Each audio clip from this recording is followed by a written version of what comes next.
Hello, everyone. It is August 26th, 2020. I hope everybody is doing well out there, and it is time for Unfound Live. Who is in here tonight? Suzanne and Laura and Concha and Carrie. Hello, Carrie. Indy, Angela, Jasmine, and Susan, Kathy. Hello, Cherie, Karen, Christine. Thank you all for joining in tonight. Of course, as usual, have a lot of items on the list tonight. A lot to talk about. And today I've been preparing for Friday's update episode number 6 that will be coming out this Friday, and I've been recording that for most of the day.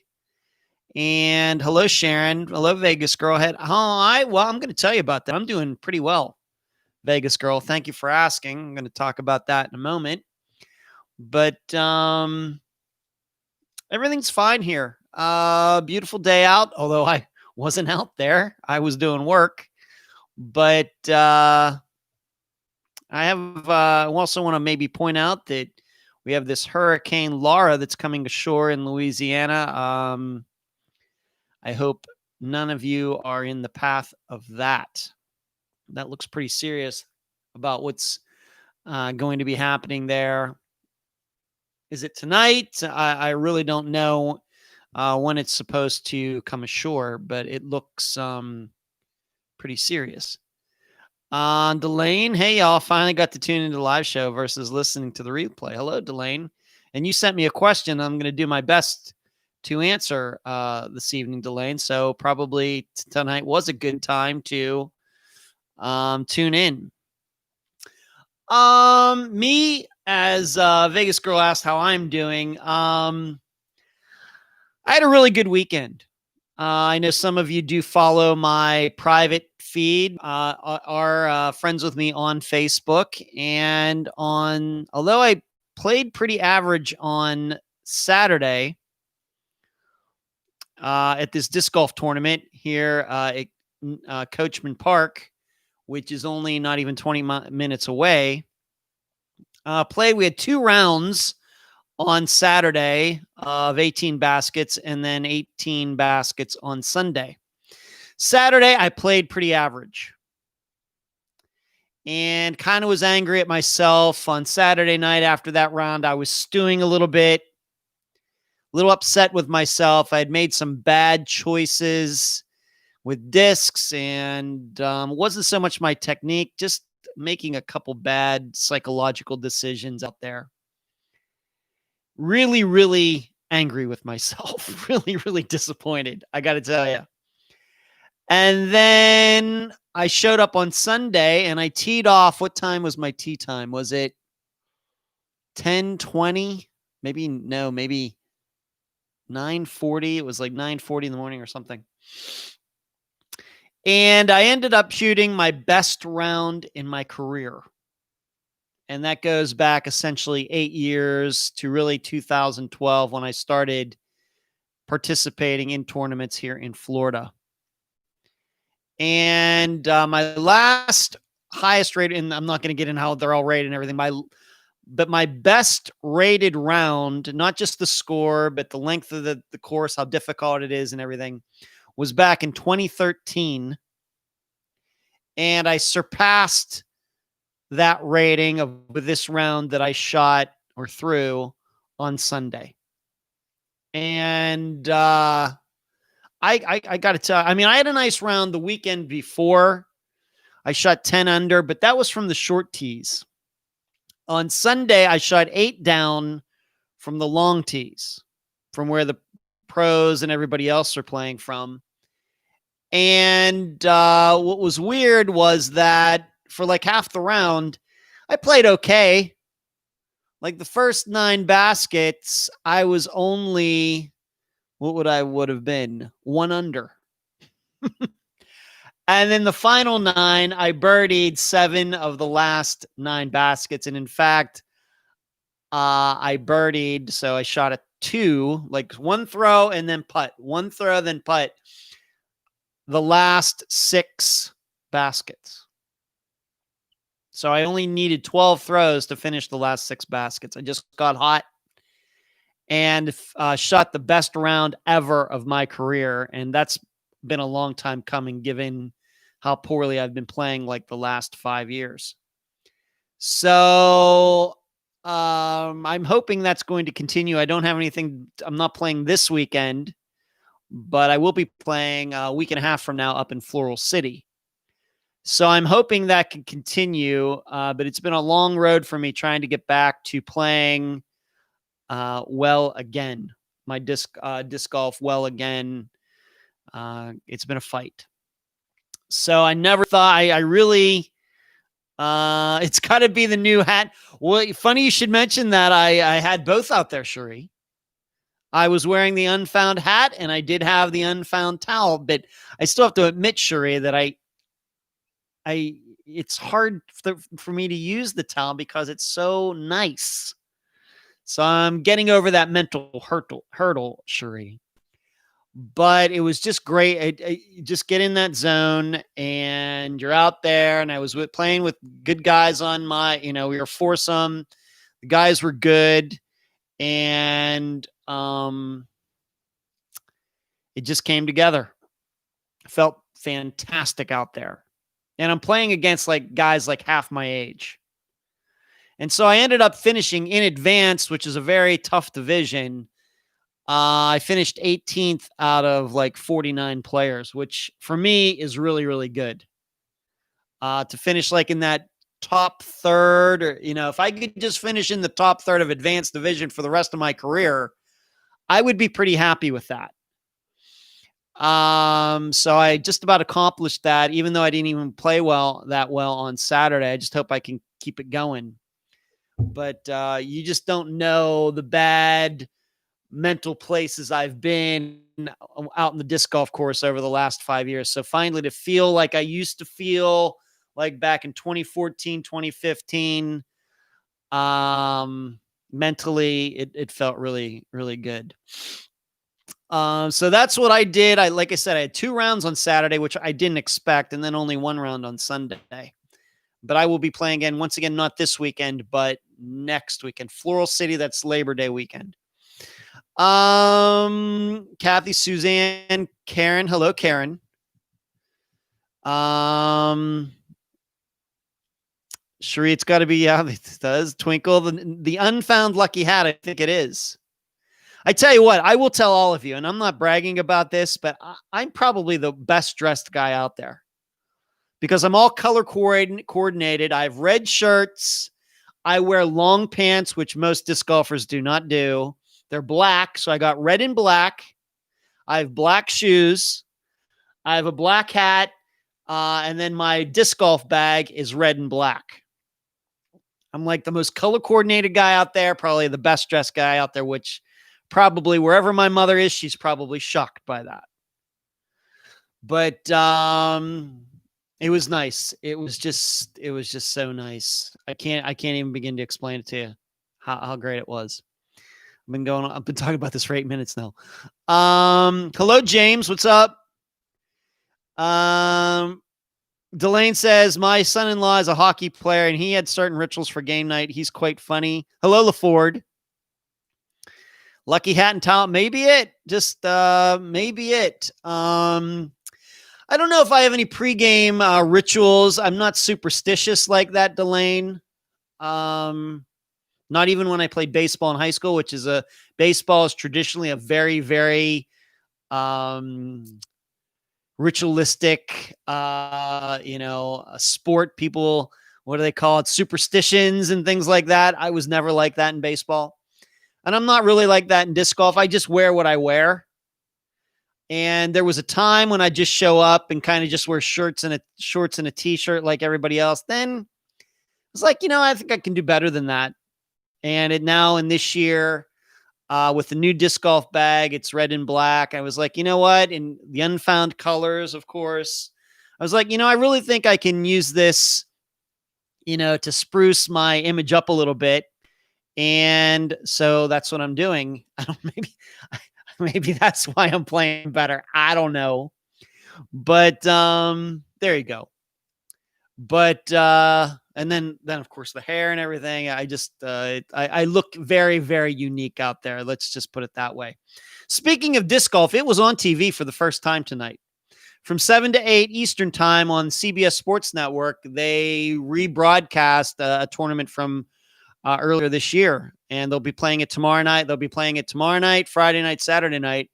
So if you have the CBS Sports Network, please check your local listings for the Dynamic Discs disc golf tournament. It'll be playing for now. It's kind of spliced, together and everything. But if you'd like to see what disc golf looks like on TV, you can check that out. I was watching it tonight from 7 till 8. So it's one of my other passions. Hello, Zebra. How are you? So that's what's been going on in my life. Just much of the same old stuff. And I've not thrown a disc since Sunday. I've just kind of chilled out for the last few days, but I'll probably go tomorrow evening and do some throwing to get ready for Floral City, playing up at Floral Park, which is one of my favorite disc golf courses. Love that place, but it's like an hour and a half north of here. I'll be staying in an Airbnb up there for the weekend. All right, let's get into you, Kathy. You watched it. I'd be interested to hear your opinion on it, Kathy. Thank you for taking an interest in disc golf. The Jennifer Casper Ross poll. Not surprised by this, but a large majority of you, at least in the discussion group, stated that you believe that Jennifer did make it home that night. Like I said, it was like 95% of you chose the option that, yes, she did make it home at night. And I guess what that means is that Sean was involved in her disappearance. In the think tank, it was a little more nuanced, I guess you might say. It certainly wasn't everybody leaning toward one direction. But we took a hard look in the think tank on Sunday nights. And if you'd like to be a member of the think tank, please go to patreon.com/Unfound Podcast. If you'd like to become a member of the think tank at the $12 a month level or above. Once again, patreon.com/Unfound Podcast. And while I'm at it, please, I want to remind everyone, as you're watching this video, please do not forget to give it the thumbs up, give it the like, if you could, on the device on which you're watching this. But in the think tank, we had a nice showing for the think tank, over 10 people on Sunday evening. And it was one of the longest think tanks I think we've had for, I think, very good reasons. I think Jennifer's disappearance, lot to talk about, and especially regarding her demeanor and mental health, these things, etc. But it was a little more nuanced. I think that a majority of the members still believe that Sean had something to do with it. But given what we talked about regarding Jennifer, I think a few more people were thinking, she might have gone off and done something she shouldn't have, and might have just happened all on her own. For me, in writing the blog for Patreon, I really concentrated on the statement from Sean about how he told Carla that Jennifer, she'd never come home. I think she's in the river. It's a very interesting comment to me. And once again, I write the blog at Patreon. If you'd like to read what I had to write regarding that and many other things regarding Jennifer's disappearance, please go to patreon.com and sign up at patreon.com/Unfound Podcast. But I can't argue with the idea that she made it home that night. I can't argue with the fact that Sean might have had something to do with it. But I think that comment about she's in the river says a lot. There's like a lot of undertones or overtones to that statement, being that he picked those words. So that's what went on in the think tank. Kristen, thank you very much. Wow, you're very generous. What Kristen is doing there is using the super chat function for this live program tonight. And if you'd like to contribute to Unfound, you can do that by, on your device, finding the little circle with a $sign in it and pressing that and contributing a dollar amount to what we do here. Kristen, you're very generous. Once again, thank you very much. Thanks for tuning in tonight. Thank you, Kristen. Very, very nice. Thank you. Help find Kimberly Raymer. This is a first. Hello. Oh, wow, Ed. The last time I saw you, your hair was not that long. I almost didn't recognize you till I heard you speak. This is me. Yeah, it's been growing. It's been growing. So help find Kimberly Raymer. I think this is your first time in here.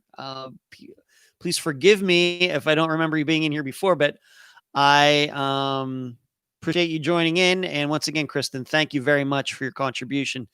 She says, you're all amazing. Thank you, Sheree, for what we do, for what you do. Yep, thank you. Carrie says, I think her son's message to his dad was pretty telling as well. Regarding Jennifer's son, Isaac, I agree with that too. I agree with that too. But maybe we shouldn't be surprised that a father would lie to his son about maybe what happened, at least and when he's very young, and then just keeps that lie going the whole time. Maybe he didn't lie because it was nefarious. Maybe he was lying to save his son's feelings or something.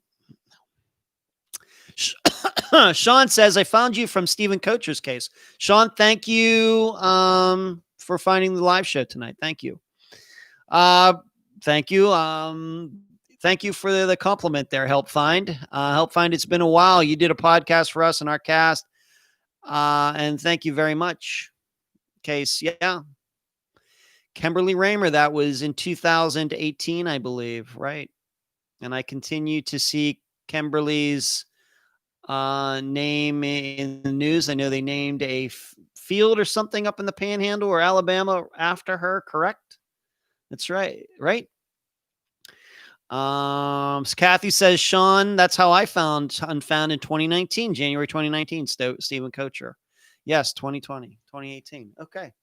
Man, I still have my mind. I'm glad I can remember these things. I try, although I may not be able to pick out the exact month that we covered a particular disappearance, but I'd like to think that I could at least pick out the year. So it gets tougher and tougher, being that we're to 180 disappearances now. All right, so that was the Jennifer Casper Ross poll. Not surprised on the results. You know, the problem we have is there's just not a lot of evidence either way. She could have made it home. She couldn't have made it home. Let's go to the questions. I got 5 questions tonight. One funny one and 4 more serious ones. We're going to start with one of the serious ones first.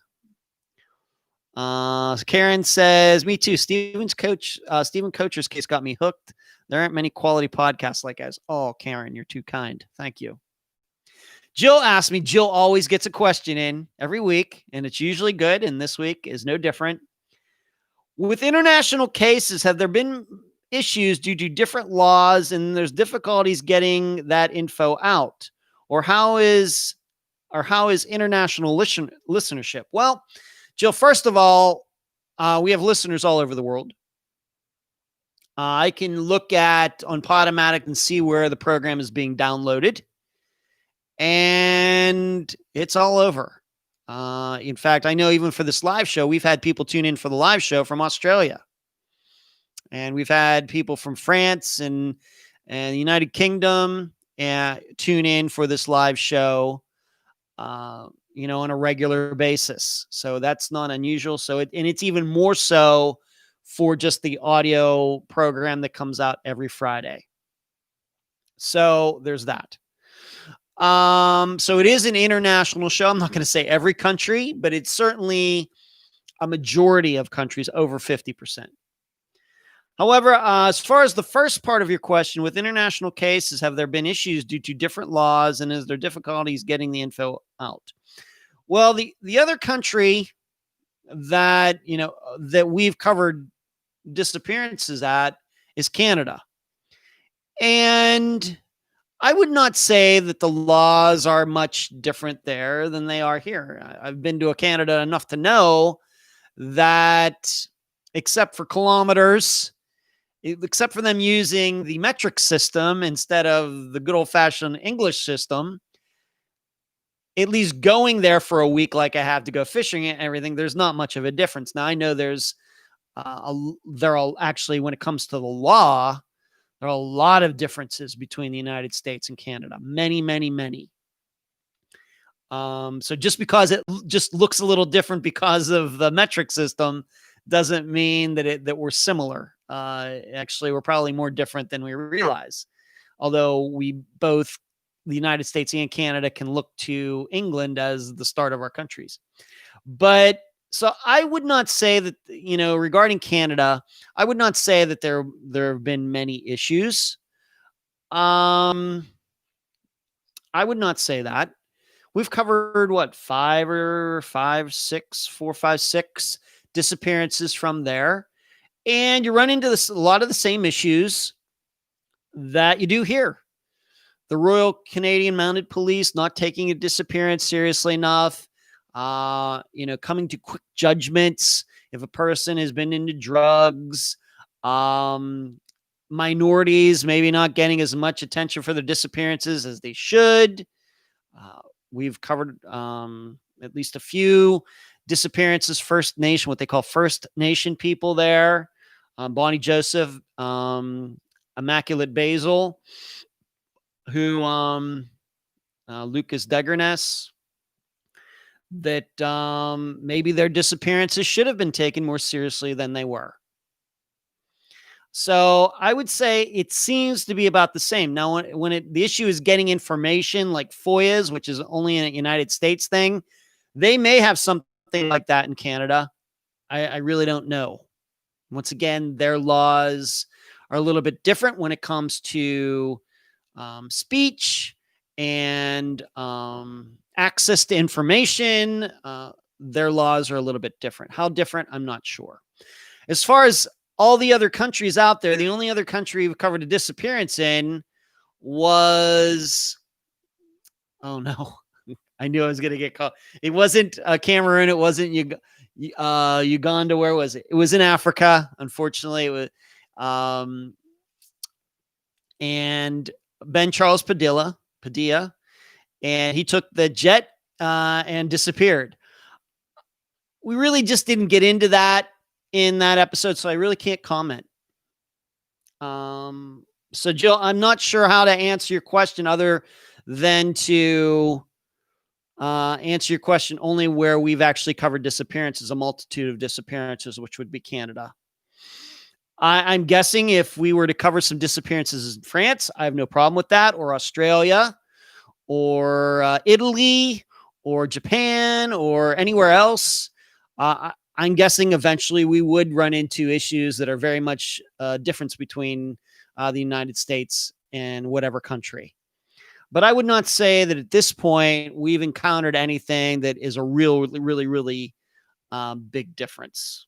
But we do have listeners in those countries, and we certainly have nothing against covering disappearances. In fact, I know that there is a disappearance in Ireland that I would surely like to cover sometime, for sure, if we can make that happen.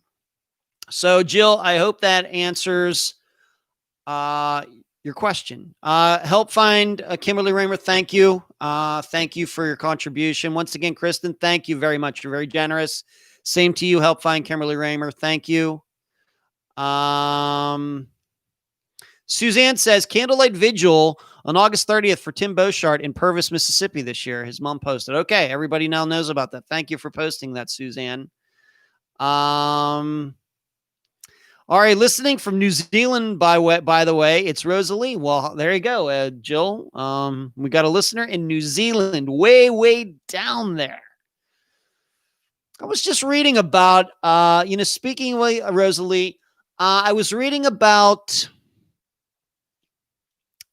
a New Zealand actor who has done a lot of Hollywood movies. Chris something, he was in Blow. He was in Live Free or Die Hard. Very prominent actor. He was in Training Day. I think his nationality, he's from New Zealand. His nationality, his ethnicity is Maori. Forgive me for that if that's not pronounced correctly. But I saw him. I was watching the movie Blow, and I was like, he was playing Pablo Escobar. I was like, who is that guy? I looked him up, and here he's from New Zealand. And I thought that was interesting. Just occurred to me right now. All right, Rosalie, thank you from New Zealand. We got some New Zealand dollars coming in. I mean, I don't even know what you call it there, but it has the dollar sign. Thank you, Rosalie. You're very kind. Carrie says Kimberly hasn't been forgotten. Not at all. Yeah, we've not forgotten any of these people. And as I tell many people, when I go through my files on my computer every day, I see all of the missing people we've covered on Unfound. I see them every day. Every day. Thank you, Rosalie, for your generosity. Kristen says, I tried to click on the link, help find Kimberly Raymer. It doesn't take me anywhere. I would be blessed to donate. Please send me a link to donate. There you go. Help find Kimberly Raymer. Maybe you can help Kristen out. Carrie says, I suggest, okay. Carrie, you're very welcome. Kristen doesn't have Facebook. Yeah. If you need to probably have Facebook if the link's going to work. Cliff Curtis. Yes. Thank you, Rosalie. Yes. Great actor. Like him a lot. Great actor. Cliff Curtis is the actor's name. Been in a ton of stuff. Kristen asked me, please explain the rules of disc golf. I'm so confused. Silly question, but for real, what the heck? My friends are always getting aggravated with me. Well, I'm not going to do that tonight during this program. I'm not going to explain the rules of disc golf tonight. That would be too complicated and too long. It's very much like ball golf. Very much like ball golf. If you've watched any ball golf tournaments, kind of the same rules. Pretty much. It would take way too long. Delane says, New Zealand is my dream destination. Karen says, how long are you wanting your hair to grow? I haven't decided yet, Karen. It's an ongoing decision. Kathy, Ben Charles Padilla, Angola. Thank you. And Son Ginyard was in Manitoba. Thank you for that. Kathy. Yes, Angola. Luanda, Angola, Luanda Airport in Angola is where it is. Still a disappearance that's kind of just disappeared. All right, let's move on to some other things. And thank you for the question, Jill. And thank you, everybody, for your super chat generosity so far tonight. Once again, give this video a thumbs up, like if you're watching. Let's talk about the TV show last night. In fact, let's just talk about both halves of it. First, this show that was on, and the first half of it was the murder of Missy Beavers in a church in Texas. And that was the first half. And then the second half had to do with Tom Brown's death. I still continue to say with Missy Beavers' murder that it just shows you how tough these cases can be to solve. Never did I think that over 4 years later, we would be still talking about how her murder is unsolved. Never would have thought that. Never. Of course, I still think I'm a little, surprised they haven't figured out what actually happened with the Sherry Papini case either. But with Missy Beavers, they have this person on video breaking windows, breaking into the church, trying doors. Missy gets there to get ready for her. I guess it was a yoga class. This person comes in and kills her. And what's unclear to me is, do they actually have video of the murder? They didn't say that in the TV show. Of course, there seem to be cameras all over that church. Is there actually a video? Does anybody know of this person actually killing Missy? Not that I want to see it because I'm into that necessarily type of thing, but even if we could just blur out the bad parts, I would be interested to know how Missy reacted upon seeing this person. Did the person come up from behind? Did Missy attempt to talk to this person? Was there a conversation before it started? It just seems very general right now that this person dressed up in this, I guess you would call SWAT gear, I guess, just went in and killed her, hacked her to death, or whatever, however she died, blunt force trauma. But I'd like to know what happened in those few seconds before that. And I think that would tell us a lot about whether this person just happened to be there breaking into the church and Missy just got in the way of that, just happened to be wrong place, wrong time, or this person broke into the church knowing Missy was going to be there and Missy was the target. I think those few seconds before Missy died would be very telling.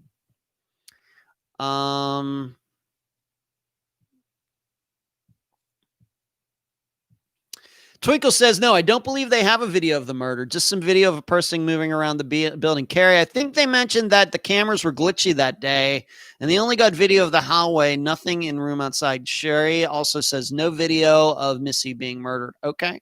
Touching, there's a video, but not sure what it all captured. Delane, I'm not sure if they're even certain if the individual in Missy Beaver's case, a man or woman. Delane, that's certainly true. Karen, so agree with you. We see video or part we are allowed to view, but still can't solve. Kathy, I think they said most of the video cameras were not working at the church. Sheree says Missy was the target, in my opinion. Carrie, it really sounds like a crime of passion. I think she knew the perpetrator. Angela, I agree, Sheree. Kristen, once again, thank you. Very kind, very kind. Thank you. Suzanne, if that person walked up to her, maybe she knew him. Puzzling case for sure. Delane, imagine that, Kathy, the one day that the cameras were needed most.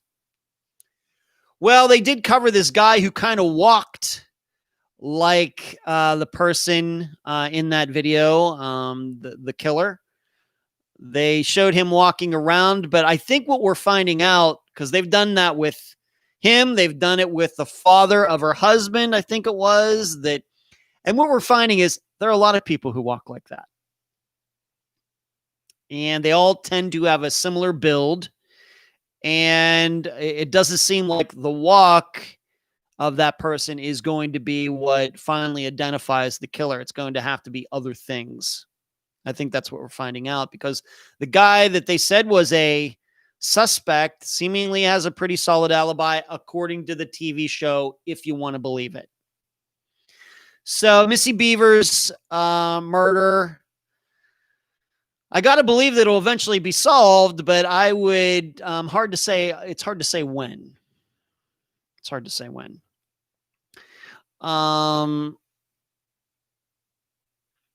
Once again, thank you, Kristen. So mentioning my name, I'm so happy. Well, you're welcome, Kristen. Carrie says, they mentioned that they frequently had issues with the cameras. It wasn't a one and done broke deal. Sheree, just like Jennifer Kessie, if you could just figure out who was on that video. Yeah.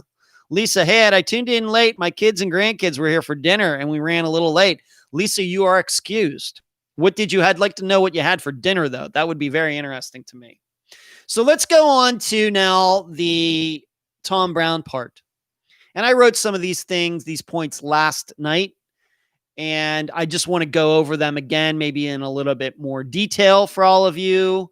Of course, I could spend probably the next hour talking about it. I'm not going to do that because there are other very important items that I want to mention. First of all, we have to understand Tom Brown's disappearance is very, very complicated, and his death are very, very complicated topics.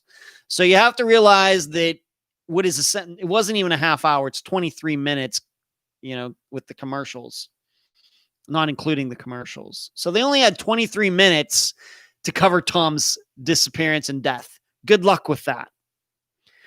But they did make some mistakes, or they were just a little too general, however you want to put it. First of all, as I've already admitted, or as I admitted recently, I got to speak to Pine Gregory, and I'm not going to reveal the entire contents of everything that we talked about.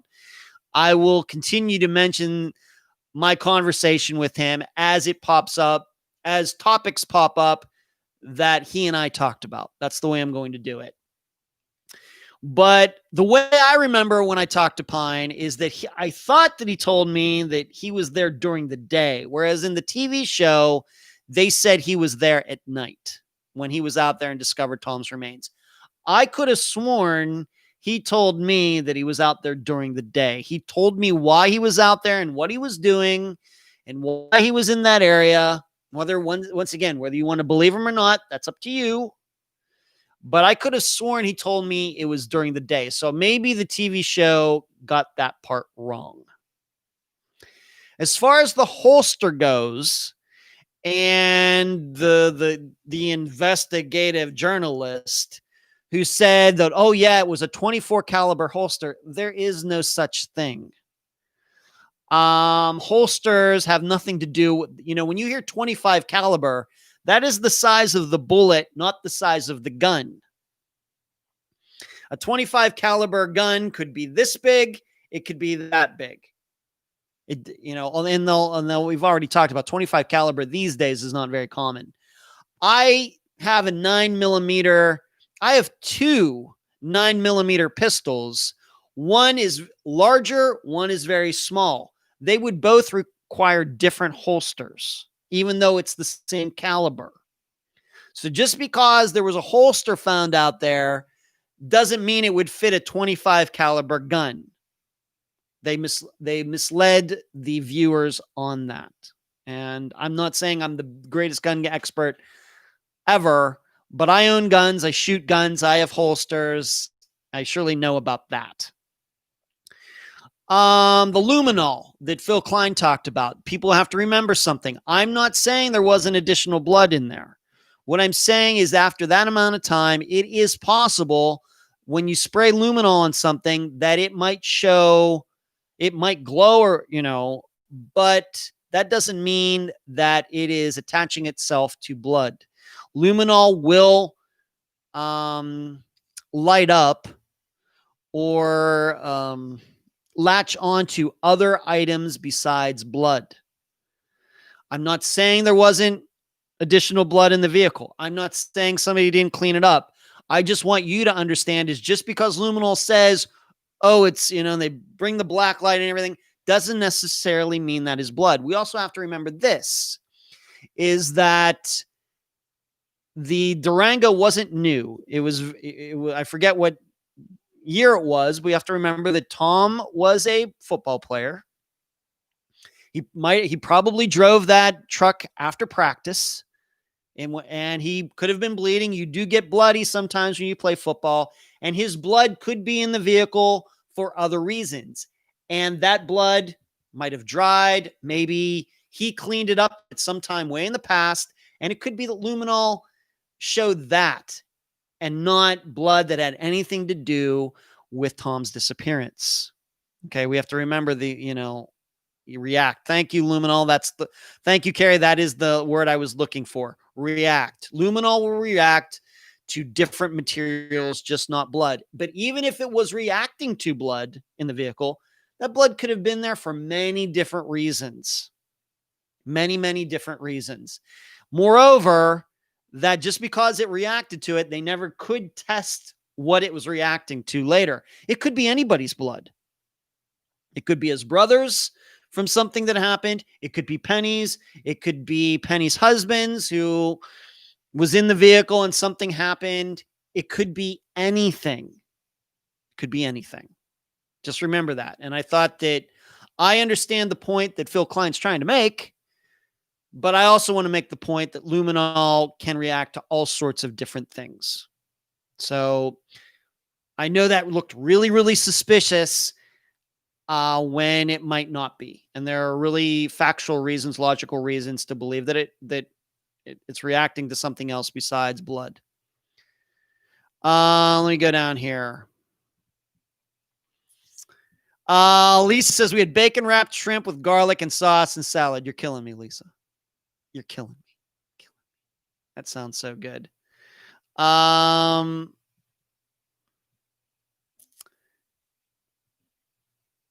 Okay.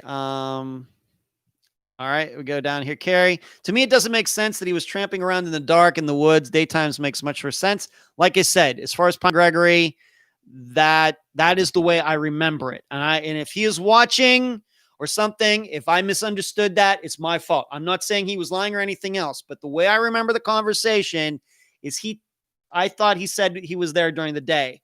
I might have gotten that wrong. Just saying. So that just jumped out to me. Once again, Carrie says luminol will react to multiple things. That is why you have to test, not just the luminol testing.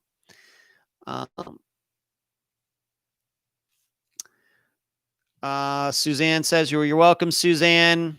Lisa, thank you. Full when it ends. Okay, Lisa, thank you for tuning in. That's fine. Hello, Valerie. I'm going to answer your question tonight too, Valerie. Cherie says the luminol could be reacting to cleaning products, right? Doesn't luminol actually react? Yep, it does. Yes, it does. Carries it. Yeah, always. Yeah. So some of you are making the points that I'm making regarding the luminol. It certainly looks suspicious, but if you're going to say that it reacted against something, I think that factually, Phil Klein or somebody in that program needs to say, we also have to understand that luminol can react to other items, other liquids, other solids. And unless that item is tested to see if it's blood or not, we just don't know. But it was very misleading to anybody that was watching. As I continue to say regarding the Abrahams video, and I do not believe that there is a person out there in the world who is more of an expert on the Abrahams video than I am, as many times as I've watched it, all the hours I put in back in 2018. I'm going to continue to say this. There are several red SUVs that go through the intersection of Main Street and 2nd Street in Canadian the night that Tom disappeared. There is no way, given the quality of the video, that you can tell which one is Tom's. One of them may be Tom's. It could be his vehicle going through that intersection many times, or none of them could be Tom's. Moreover, in the TV show, they kept showing a video that was not of Tom's vehicle. That was obviously an SUV that was silver and not red. And given that I've watched the video, they were actually showing the video of one of the sheriff's vehicles going through the intersection and not Tom's, even if they could pick out Tom's.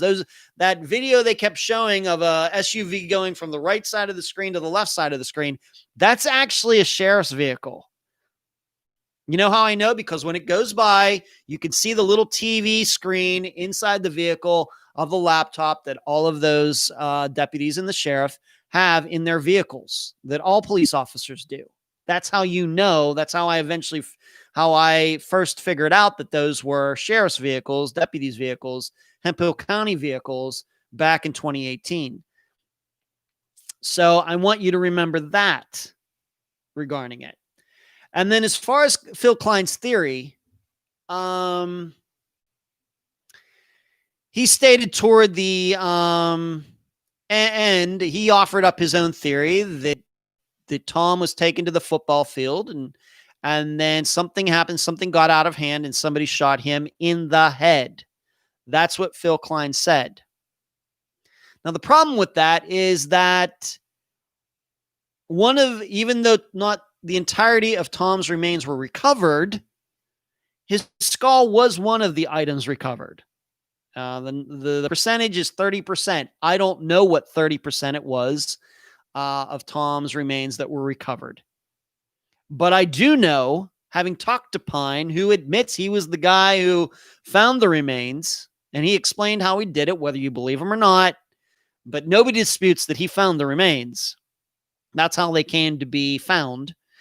That the skull was there. And I think if somebody shot Tom in the head, then his skull would have a bullet hole in it. And then we wouldn't this time later have a situation where it's the cause of death is undetermined. I think that if there's a bullet hole in the skull, I think the cause of death can be determined. So being that the cause of death is undetermined, I'm inclined to believe there isn't a hole in the skull of Tom, which then I don't know why Phil Klein would say that. Maybe it's very possible he knows more than I do. But given the public information that the skull was recovered, that the cause of death is undetermined, I think I can say with some assurity there's no bullet hole in the skull. So I don't understand why then Phil Klein came up with the theory that he did. If he would have said, well, I think somebody pulled out a gun and shot Tom in the stomach, well, that might make more sense because that would be hard to prove, a lot harder to prove. And it very well could be then that the cause of death would still be undetermined, being that only 30% of Tom was recovered. But if he was shot in the head, I think that would be very obvious given what we know about the state of the remains and that the skull was recovered. So I don't know what to tell you, but this is just how I understand everything. So those are some of the points that jumped out to me during the course of watching the TV show last night. I'm not going to say that I am an expert on Tom's disappearance. Obviously, I know a lot about it, but I have covered how many? Over 100 disappearances since Tom's episode in June of 2018. So there's a lot of facts about a lot of different cases up there. So I might have missed something that, maybe some other mistakes they made, but those are the ones that I saw where I didn't actually have to go back to any notes to check. So, once again, I think all of you have to remember, I hope you didn't tune in hoping to hear anything new.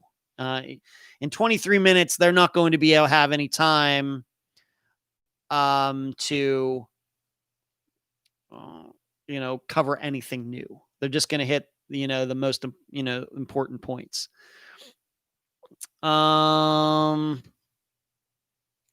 Cherie, seems like the PI would know that. Sorry, not sorry, Carrie. Huge difference between PI and quote unquote PI. Huh. Kristen, Tom reminds me so much of my youngest son. It breaks my heart, but at the same time, the anger in my heart makes me want to destroy all involved. This is why I could never be in law enforcement.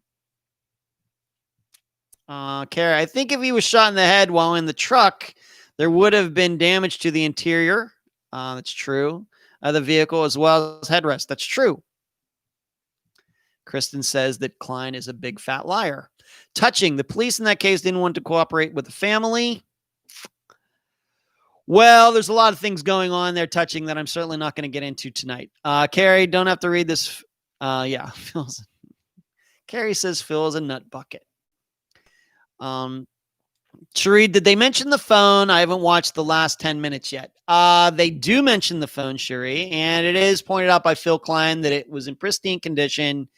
And so it might have just been placed there right before the search started. He didn't come out and say that, but I think that's what he was implying, or that's what I was inferring.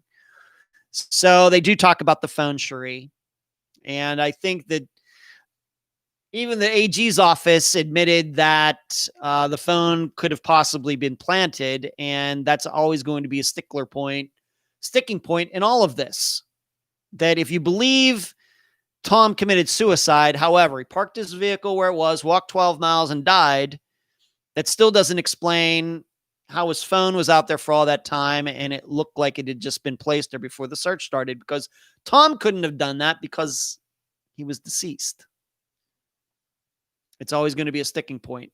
So that's why it's so difficult, I think, in this particular disappearance and now investigation, non-disappearance investigation, to come up with a theory that fits all the facts and be able to point at one particular person. Suzanne, seems Klein is opening a can of worms that could lead you to think suicide and believe like most, Tom's death is a murder. Touching. I believe he was murdered too. Paula, when Phil said that about a gunshot to the head, I did a rewind to see if maybe he had been edited, but nope. That's what he said. Those are his words, not mine. I'm not saying that Tom wasn't shot in the head. What I'm saying is I think if he was, there would have been a bullet hole in his head. That's all I'm saying.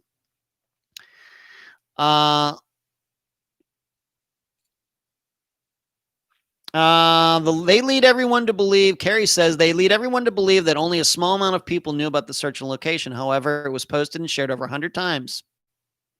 Sure, wouldn't law enforcement have access to the calls prior to them finding the phone? Carrie, and the phone was found in basically the location they claimed it was found. And the phone was found in basically the location they claimed it was found. Yeah. I was Penny when I was there in Canadian Texas last summer. Took me the exact location where the phone was found, and I've actually posted a map at some point with a pin on that location. All right, so that's really all I want to say about Tom Brown's case tonight. I'm glad it got some national exposure on that TV show, but anybody who's been following the disappearance since it happened or since Unfound covered it or sometime in between, I think that there should have been some things that jumped out to you that didn't quite sound right. But this is what happens a lot of time in TV shows. I'm not saying they're trying to make mistakes, but the people who produce the program haven't been living with it as much as we have. Of course, Penny has. Phil Klein has been involved since very early on, whereas the people who actually put the program together haven't. And so when people say things like when Phil Klein said what he said, the producers, whoever, don't know enough to be able to try to clarify that with him because they're just kind of taking for granted what everybody says is the truth. And that's when the mistakes start. The phone was found basically in the location where they stated they were searching, right? Carrie's brain is fried. Okay. So that's all I'm going to say about that for now because I got other things to cover here. Let's take another question. Laura says, asks me, in your opinion, Ed, have missing persons cases increased since the pandemic started? Story on NPR stated most crime is down, but we seem to be hearing a lot about missing persons. Not sure if it's just because we are paying more attention. Well, how do I want to put this without being too controversial? Crime is down in some areas. But if you've been looking at some of the cities that seem to be in the news, murders are way up in those particular cities. So I guess it depends on where you live and what crime maybe concerns you the most. You know, I think we're all generally concerned about crime, but we're certainly more concerned about it if we hear that where we live in our particular city that murders are up. Whereas if you're in an area where murders are down and violent crime is down, then things don't seem as bad. But as far as missing persons cases, they're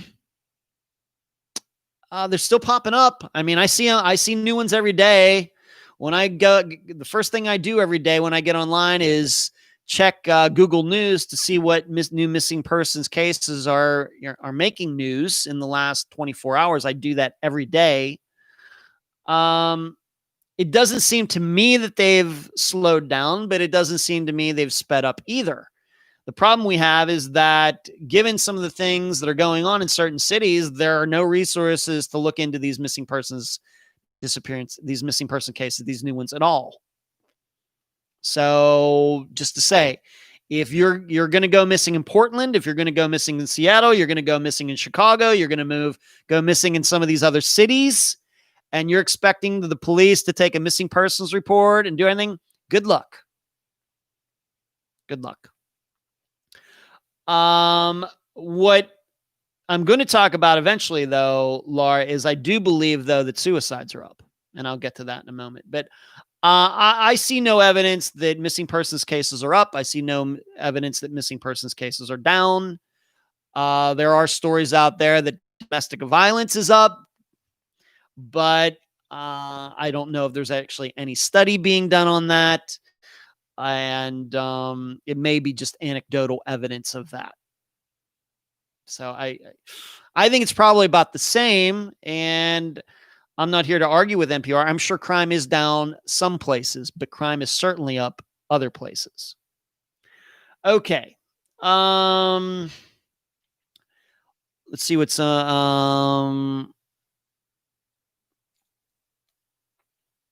Carrie says the phone was found by, okay, Carrie, sorry.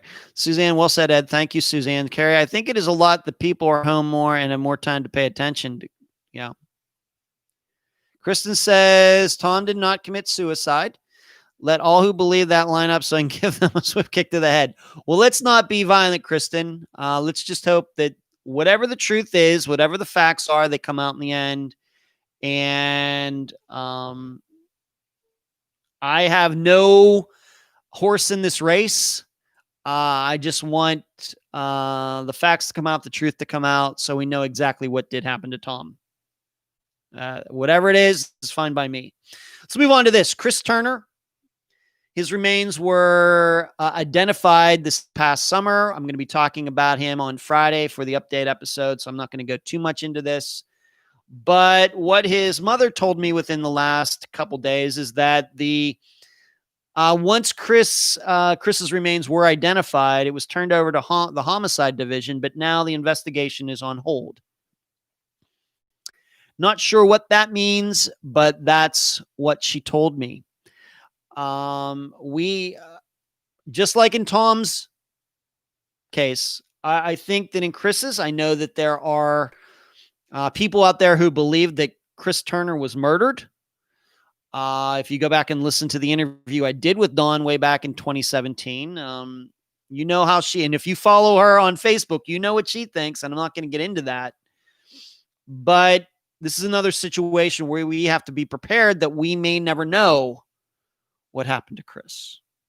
You have to remember it's even more complex than Tom Brown's because Chris's remains were found approximately, you have to remember, Tom disappeared late November 2016. His remains were not found until early 2019, so over 2 years later.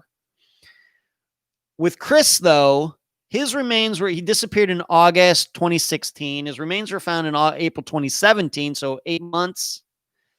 But they took the remains and buried them. So there was nobody, who knows what they were thinking when they did that? Who knows how much of an investigation did a couple investigators get out there, take pictures, do this, do that? We don't know.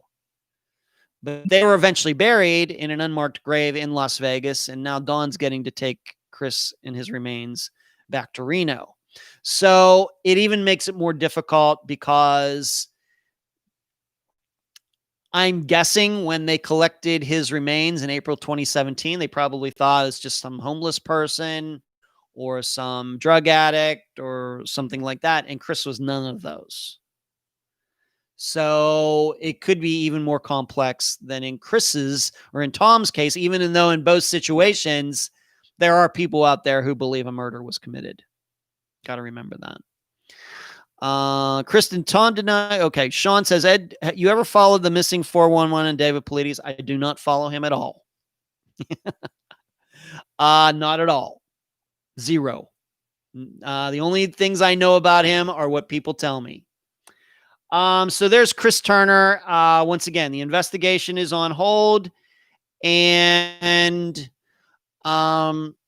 if there is a change, I'll let you know. Or if you're following Dawn's personal page or the Chris Turner page on Facebook, then you will find out as quickly as I do what is going on. But I'm just going to leave it at that. I don't know why the investigation is on hold. It very well may be that there's no way to determine how Chris died. And if that's the situation, then I don't know. I don't know how much of his remains were recovered. I don't know. And so that's the situation with Chris. But as I state, when you get to hear the update episode on Friday, I don't think that there has been a case more all over the place than Chris's has. He was missing. They closed the case. Dawn worked for 2 or 3 years to get it opened, and then it's opened again. And then not long after that, or maybe 6 months later, she finds out that the remains were found way back in April 2017, meaning even before she was on Unfound. Just knowing really what to expect, you just never can tell. It's been all over the place. Carrie, that was another case that the police department didn't take the case seriously regarding. Well, as far as Las Vegas Metro, you're probably right, Carrie. It certainly didn't help that there were people out there claiming to have seen Chris after he disappeared when these people had every reason to lie. And I told Dawn that in talking about Chris's disappearance and recovery of his remains, that I would stay away from naming any names, but I think all of you know the names, but that's what she wants.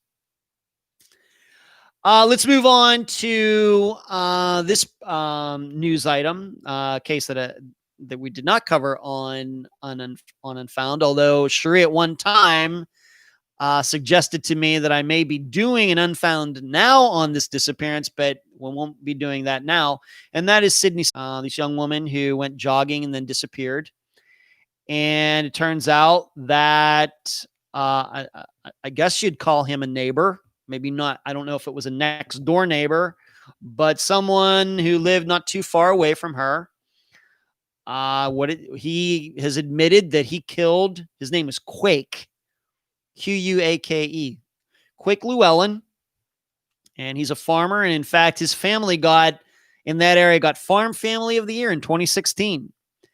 But she went out for a jog, and what he is told, and he's admitted to killing her, whether he's going to still plead not guilty or anything, I don't know. But he said that he was going one way in his vehicle. She was jogging the other way. He passed her, turned around, abducted her, threw her in his vehicle, raped her, and killed her, and then buried her on his property. I realize that there are a lot of rumors going around. There might have been bad blood between Sydney's family and Quake's family, and I really don't know at this point. All for purposes of Unfound, if there was ever a murder that shows you how quick it can happen, it's this one. This just shows you how quick an abduction can happen. I saw Sydney Sutherland pictures of her. She was a jogger, obviously physically fit, etc. And it seems it didn't matter at all. Of course, Quake looked like a big, overweight guy who could afford to lose 40 pounds or something. She, a physically fit woman. I'm sure if they would have been in a 100-yard dash, that she could have easily beat him.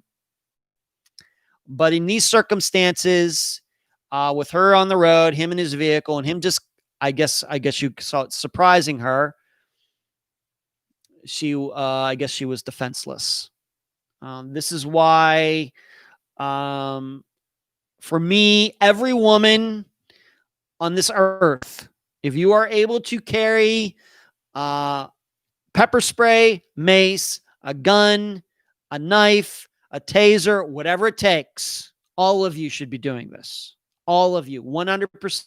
And I realize that if women are felons, that, they're not allowed. I would even be a fan of changing some of those laws, because leaving women, not allowing them to possess weapons for self-defense is putting them at risk.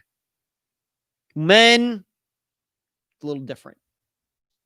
But when it comes to women, and even women who have felony records, which means they're not allowed to own a gun, I personally think that's wrong.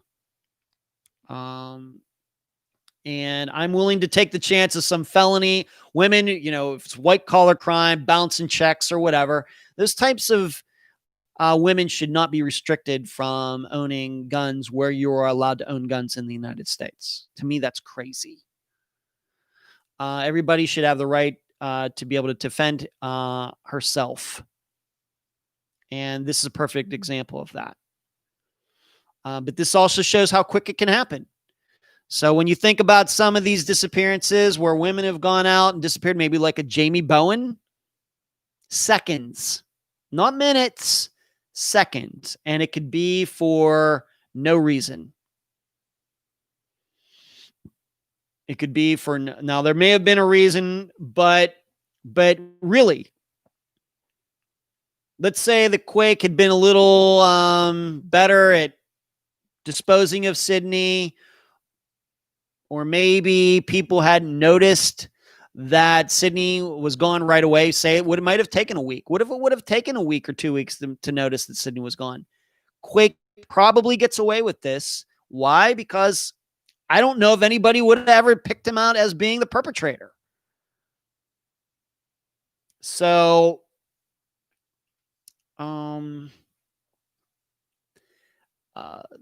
this is what I'm going to take away from the murder of Sydney Sutherland. We do a lot on Unfound. We talk a lot about people who knew the missing person, but we also have to realize that sometimes it could be somebody that's totally off the radar, totally. And even somebody who outwardly in public, nicest guy ever, behind the scenes, complete monster.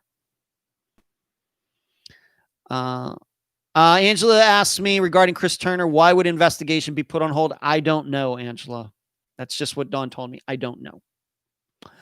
Delane, I just don't understand how people switch gears to doing something like grabbing someone, raping, and killing them. I don't know.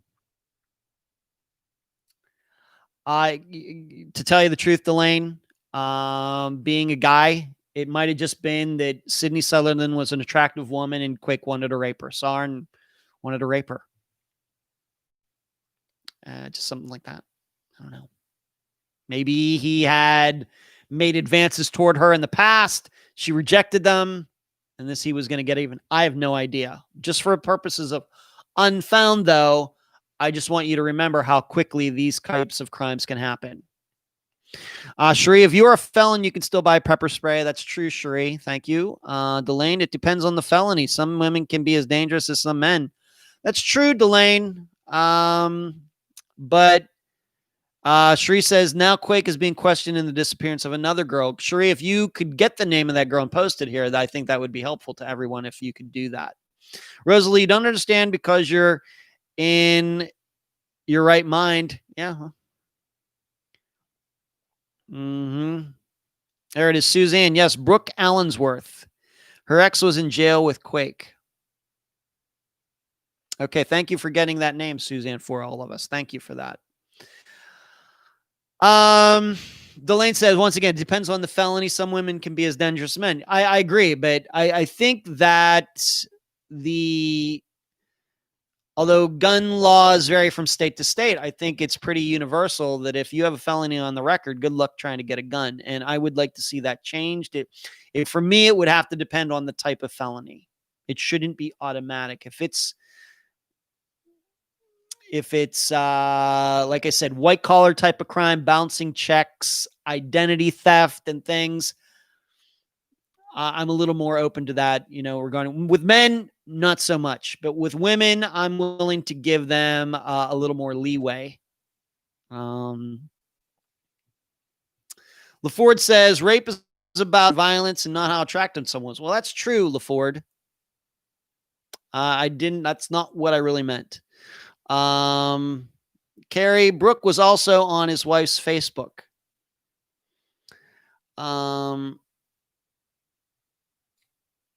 Yeah. Don't know.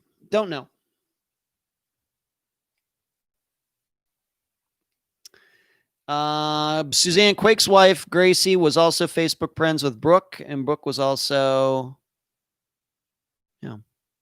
Don't know.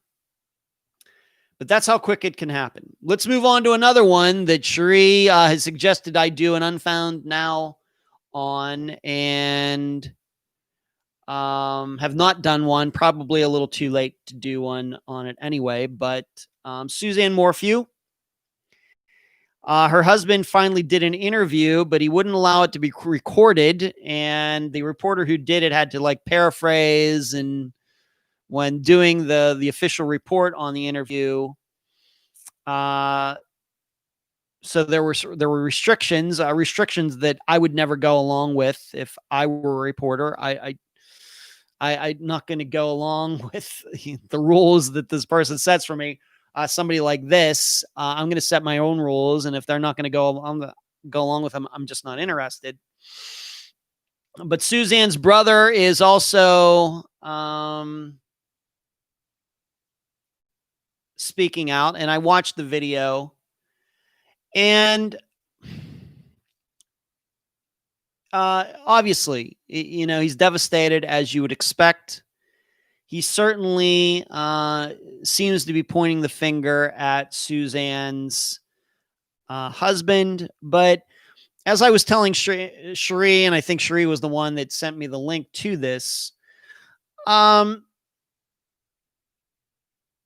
there's a reason that when I do interviews with family members, that we don't get into theories. But as you heard, the guy who was interviewing Suzanne's brother, and he goes, well, imagine, you know, and go down that. And I find myself kind of tuning out. I feel horrible for these people. I understand why the brother would suspect Suzanne's husband. It makes sense, although it doesn't seem to this point that the police have been able to destroy the husband's alibi of where he was at the time and when he was there or anything. And they were making a lot of, well, nobody would just ride their bike down. Well, we don't know. All we know is the bike was where it was found. We don't know how it got there. But they're making theoretical leaps that just try to avoid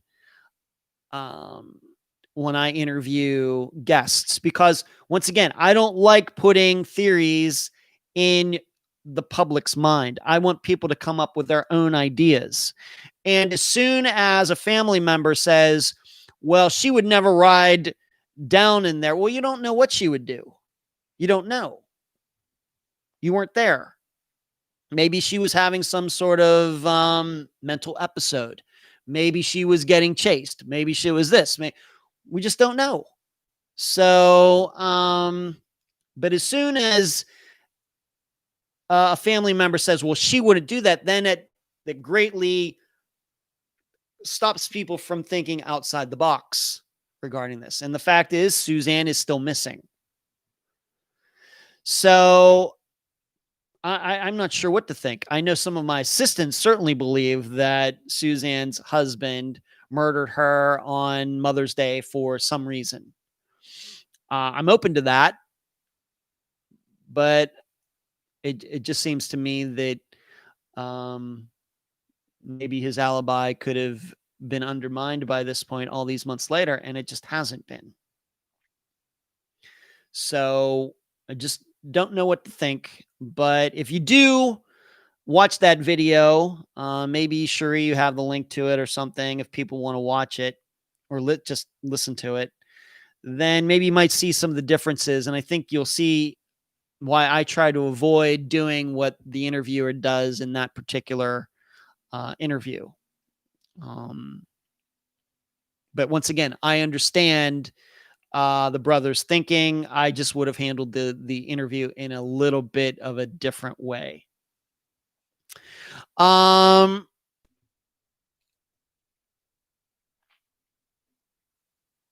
Suzanne Barry seems so guilty on Suzanne Morphew. Cherie Loy said they questioned Quake regarding Brooke until they were satisfied with the answers, which leads me to believe they have a suspicion that he might be responsible. Carrie, yeah, her going for a run when they expected family over that day never did fly with me. Shri, however, we do interview family members all the time, and they also say similar things. His alibi has been publicly disproven. That's not enough to arrest him, though.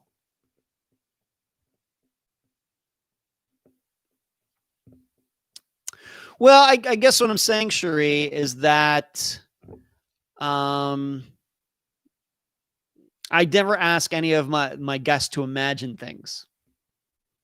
I ask them to, as far as the way you understand your sister or son or daughter, does that sound like something that he or she would do? We don't know the person, you do. Does that sound like it? To them, no, but it very well may be that she did. But when somebody says, well, nobody would do that, well, we don't know what nobody would do because we don't know everybody.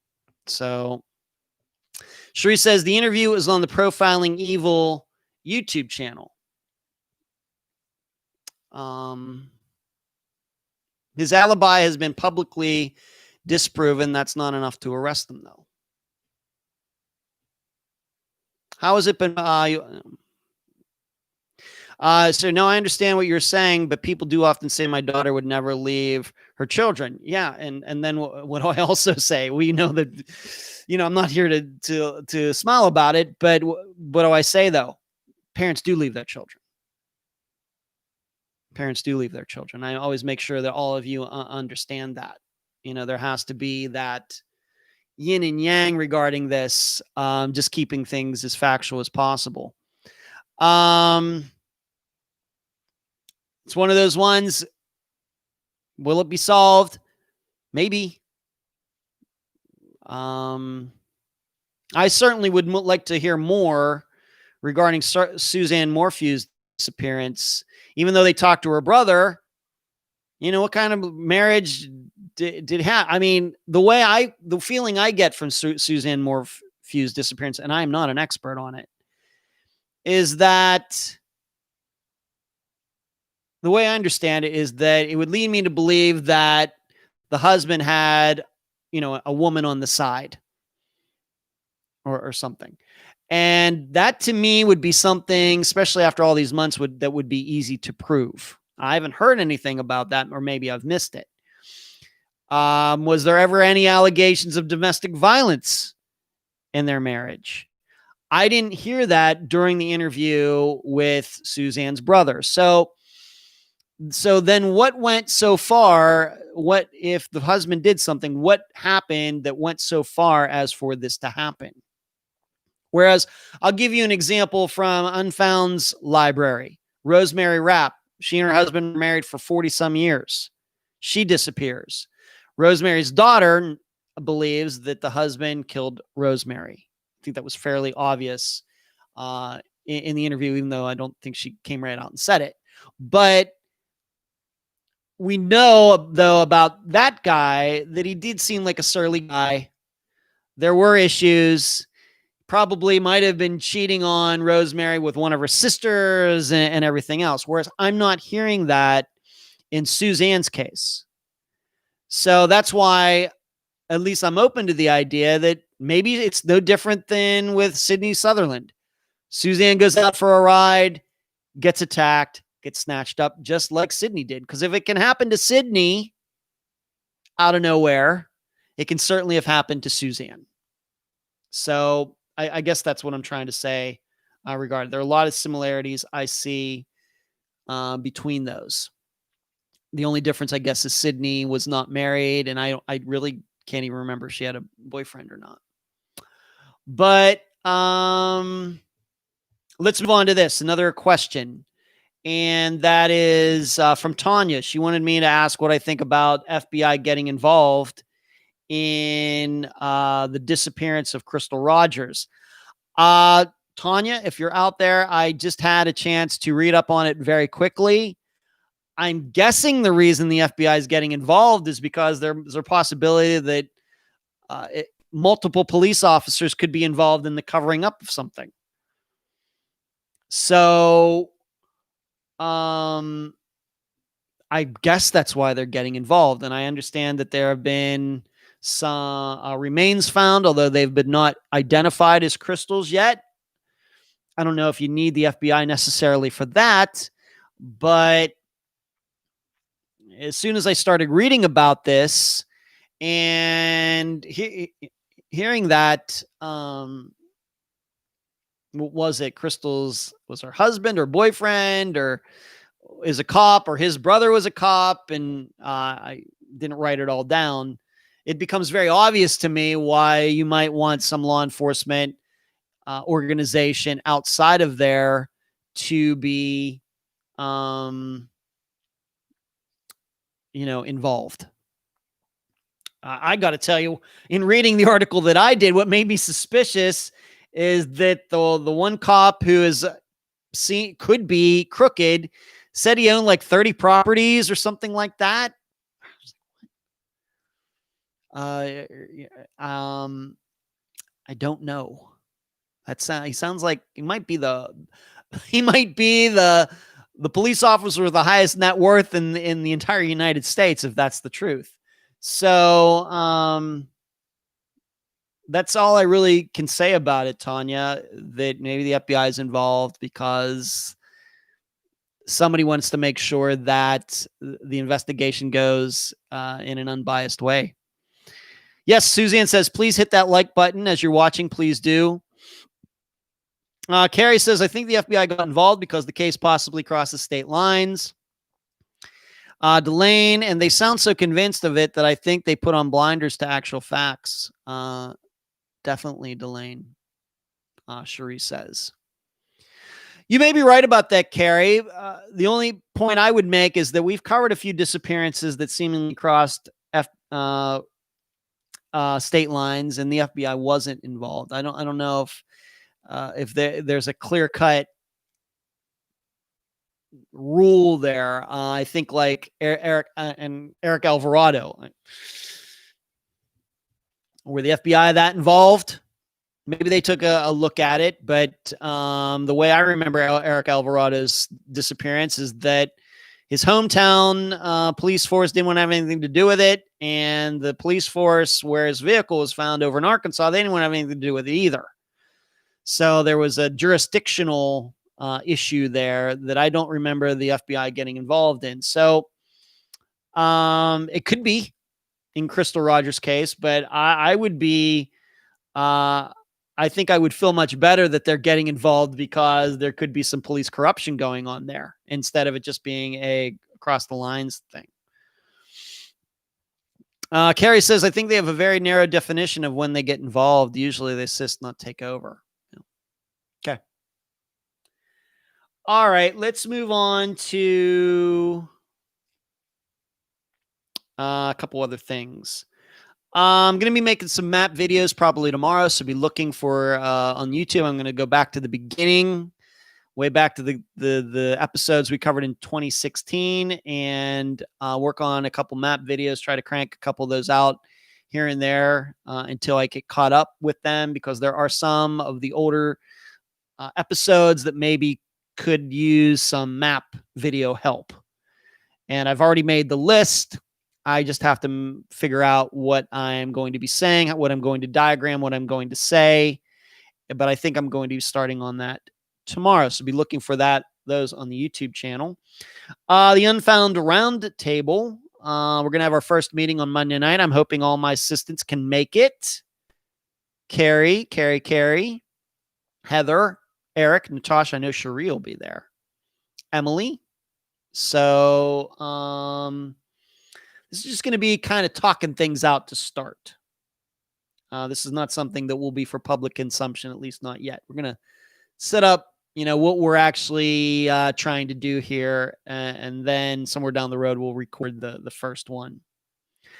I wanted to read this. Delane says, does local law enforcement have to invite the FBI in the case? I don't know. Not sure about that, Delane. I think, once again, it depends. Suzanne, love the maps. Carrie, I may have to do so on my lunch, late lunch for me. Okay, Carrie, I'll be looking for you on Monday night. I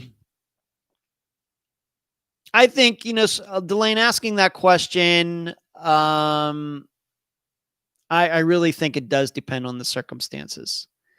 I think if it's children, then of course the FBI is getting involved.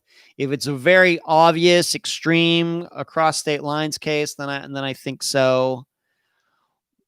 But I also believe that if the FBI was getting involved every time they a case, they thought cross state lines, then that's all the FBI would be doing, and we know that's not the situation. Jacob Paddock Weeks. I wanted to read this. Hello to anyone in Colorado or the surrounding states. We have a search scheduled for Jake Paddock Weeks, missing since February 2nd, 2019. The search will be done on September 19th and 20th, so a little less than a month from now. The search is organized by Justice Takes Flight. If you will be in the area or you can help in any way, please reach out to the page or to George Weeks for more information. This is our last shot before the snow flies here in the Rockies to get this area searched thoroughly. We need some hiking feet and helping hands, please. If you have any questions, you can also post here or reach out to me. That was something that was posted within the last couple days. You should know that a listener, after we covered Jacob's disappearance, reached out to a listener that lives in the area, reached out to the Weeks family, and is working with them to get as many people as possible to search that area where Jacob's truck hit the guardrail. So if you are in Colorado, in that area, I hope that you will take part. Once again, it's going to be September 19th and 20th. The search is organized by Justice Takes Flight. If you are in the area, you can help in any way. Please reach out to the Jacob Paddock Weeks page on Facebook or to George Weeks specifically and his personal page on Facebook for more information. So I really appreciate the listener who really took an interest in Jacob's disappearance and wants to do something about finding him. I think that's great news. Moving on to this, and I can't believe I'm going to talk about this, but I thought I better, being that my assistant Emily brought it up to me. And then once a couple of my other assistants listened to it, they were like, what did she say? And I didn't even catch this. But I want to make clear, if anybody's listened to it or hasn't listened to it yet, I'm just going to try to clear it up right now. During my interview with Tinker Lynch regarding the disappearance of her sister, Vanessa Orren, of course, that was just a couple weeks ago, there's something that Tinker says, and I'll even tell you the time mark on the episode if you want to go check it for yourself. It was at the 1 hour, 22 minute and 50 second mark. Once again, 1 hour, 22 minutes and 50 seconds. So depending on how your counter works on your podcast player, it may read 82:50 or 1:22:50. 82 minutes and 50 seconds into the episode. It sounds like Tinker says, and I'm going to try to keep this as PG as possible. It sounds like she says, big penis. All right. My assistant Emily was listening to the interview, and she asked me, did Tinker say that? I said, I didn't hear anything like that. I don't even know what that is. So I had to go back into the episode and to that mark and listen to it. And I can assure you that is not what Tinker said. And in fact, I contacted her to ask her about it. And in fact, she did not say that.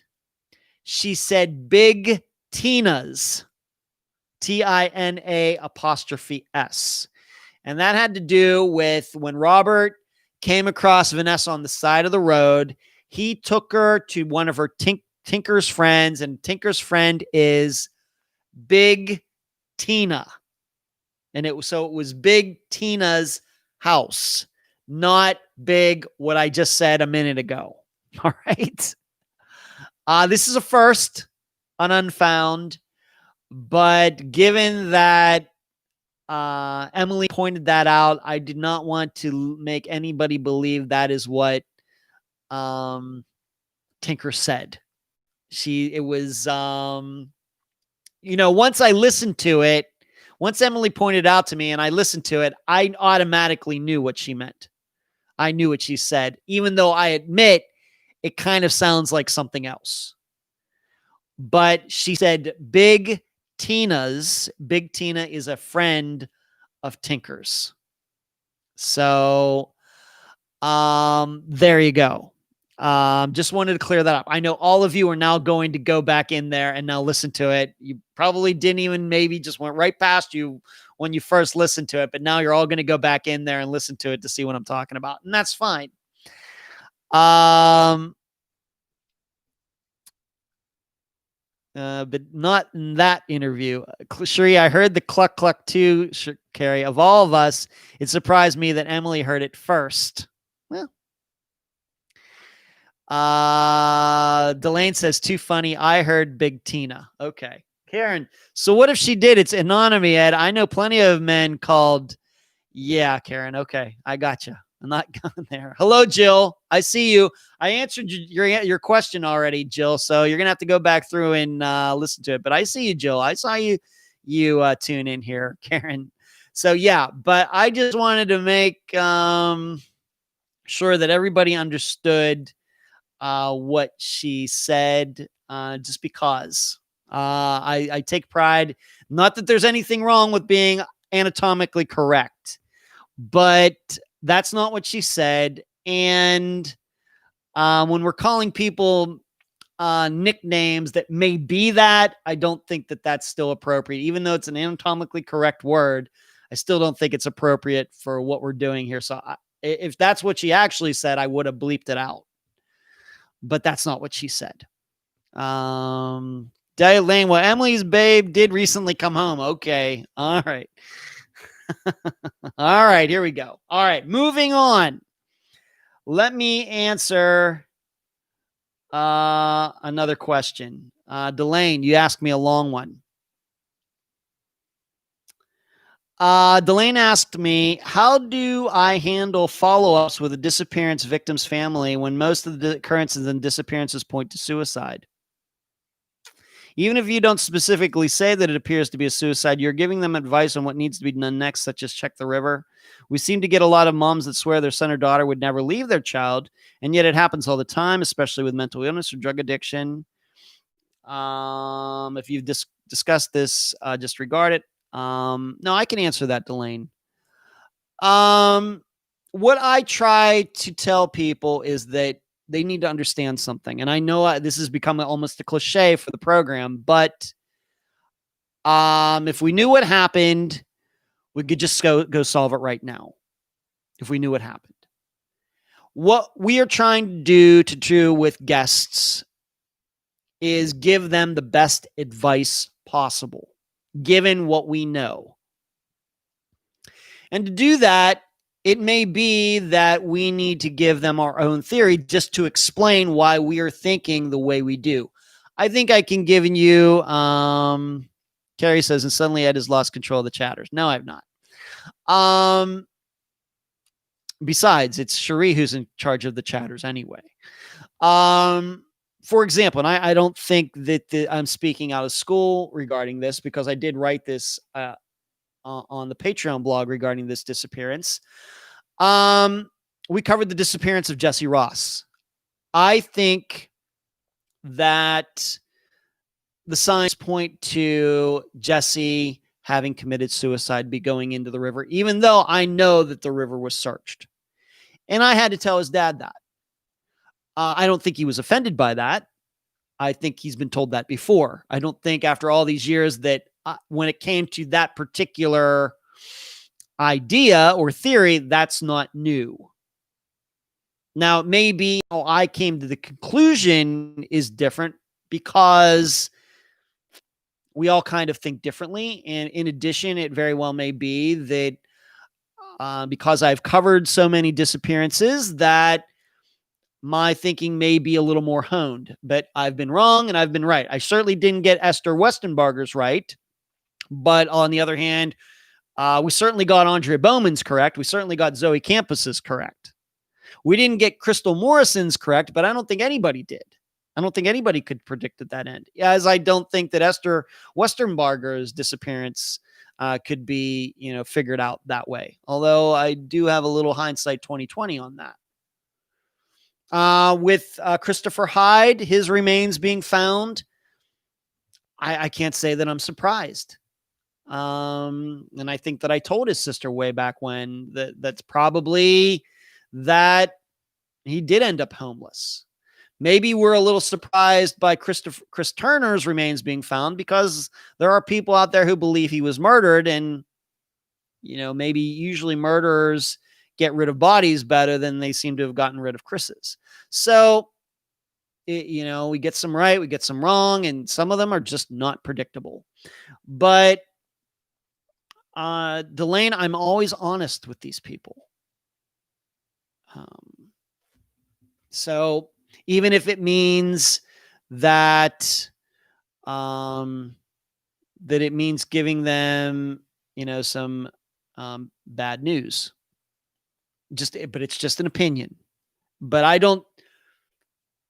think what we try to do here is we just don't dish out opinions because they're easy to dish out. I think we dish out opinions from a standpoint of, well, this is what we know.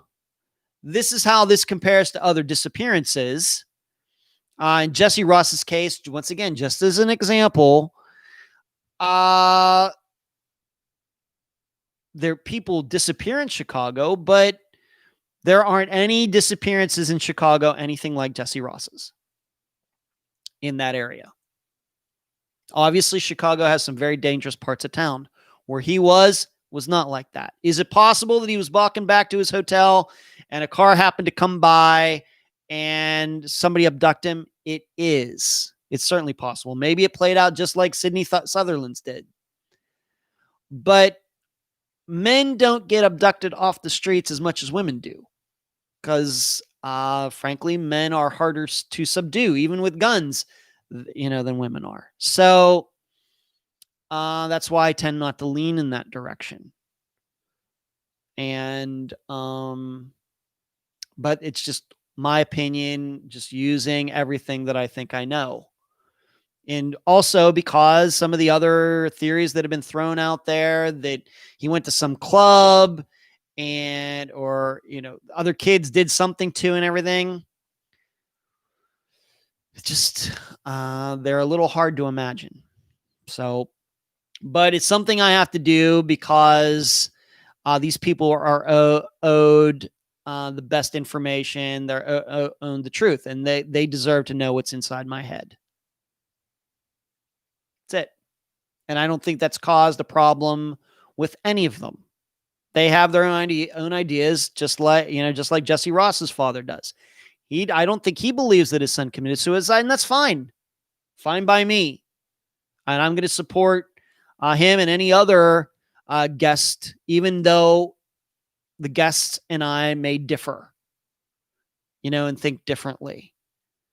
But they need to know what I'm thinking because they look to me, they look to my assistants as sources of information, sources of help.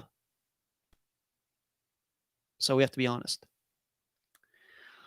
Let's move on to this very quickly. On TV today, while I was doing some Unfound work, there were multiple episodes of Disappeared On. And the disappearances of Richard Petron and Danielle Imbo was on.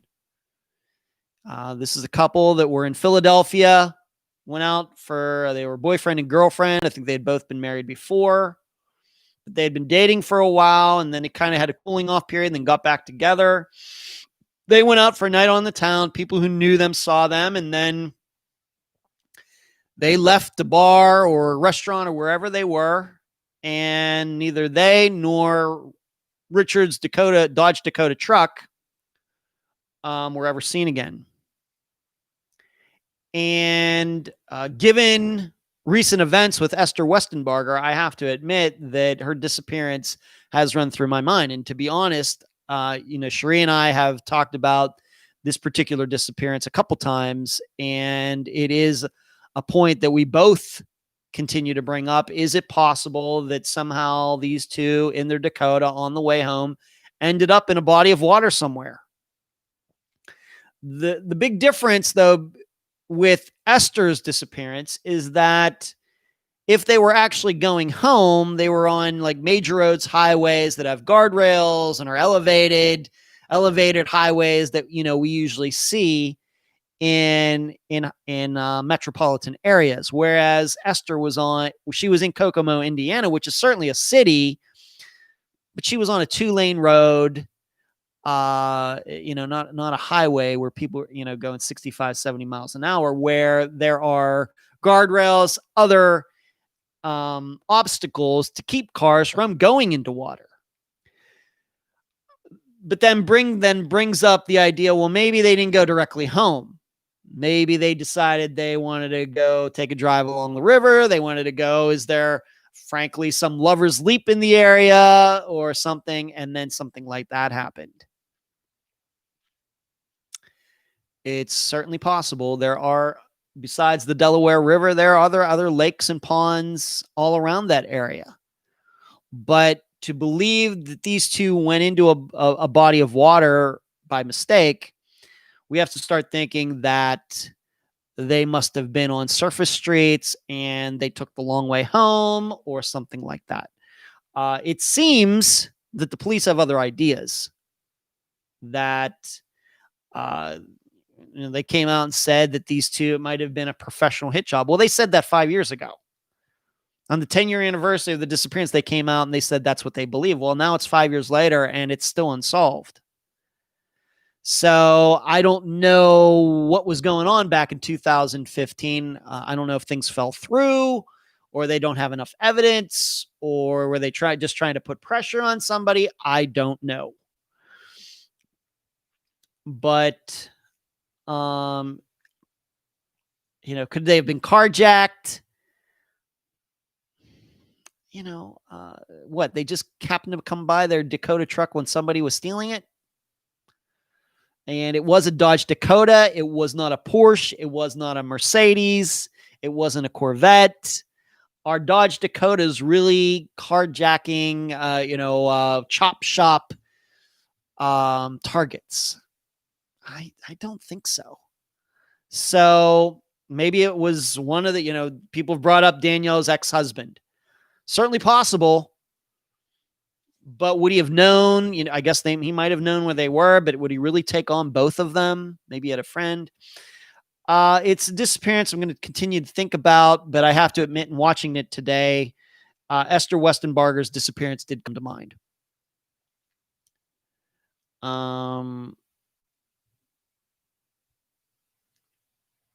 Delane, who asked the question about the suicide, says, I understand, but man, that has to be a difficult discussion. Well, it is, but I got to tell you, Delane, that's certainly not the most difficult discussions I've had on Unfound. Surely not.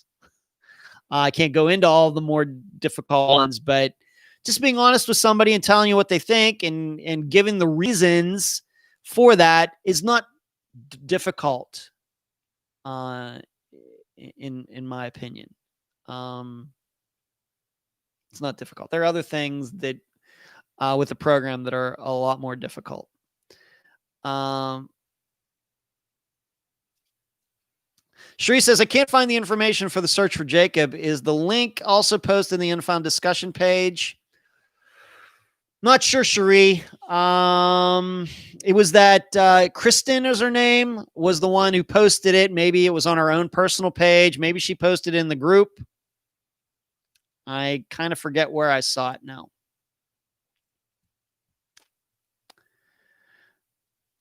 Eric must have offended about poor man. Yeah. Let me, Carrie, I found it on George's page just now in the discussion group. Okay. Danielle's husband has a pretty good alibi. I did hear that. Kathy, this was such an impromptu date too between Richard and Danielle. That's true, Kathy. That's true. Just don't know.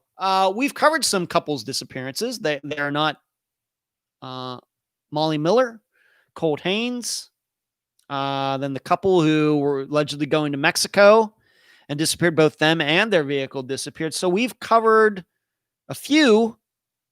We've covered two guys who disappeared together, Jansen Brewer and Daniel Braden. So these things do happen, but my perception is those disappearances are quite different from this one. In all of those, it seems that they were all in things they shouldn't have been doing.